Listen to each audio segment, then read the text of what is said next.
সুপ্রভাত বন্ধুরা, আজ বানাবো সকালে সাবুর খিচুড়ি। এখানে সাবু আছে 200 গ্রাম ভিজানো আছে, কিছুটা মুগ ডাল নিয়েছি আর কয়েক রকম সবজি নিয়েছি। সবজির মধ্যে আছে আমার ব্রোকলি, বিনস, আলু, গাজর আর কুমড়ো। সবজিগুলো হালকা করে ভেজে নেবো সব।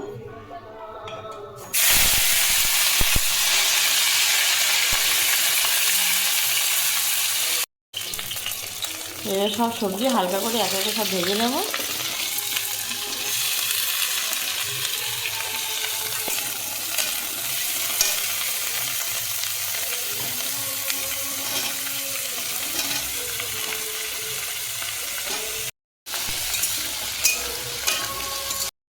সেগুলি ভালো সময় স্বাদ মতো একটু লবণ দিয়ে দেবো, একটু হলুদ দিয়ে দেবো।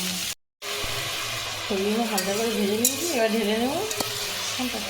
খিচুড়িটা বানাবার জন্য ফোড়ন নিয়েছি, গোটা জিরে, শুকনো গোটা লঙ্কা, তেজপাতা কয়েকটা, একটু দিয়ে দেবো জল।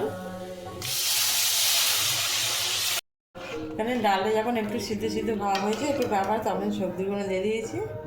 ব্রোকলিটা রেখে দিয়েছি, একটু পরে দেবো। সাবুটা দিয়ে দেবো, সাবুটা দিয়ে বেশি ফোটাবো না।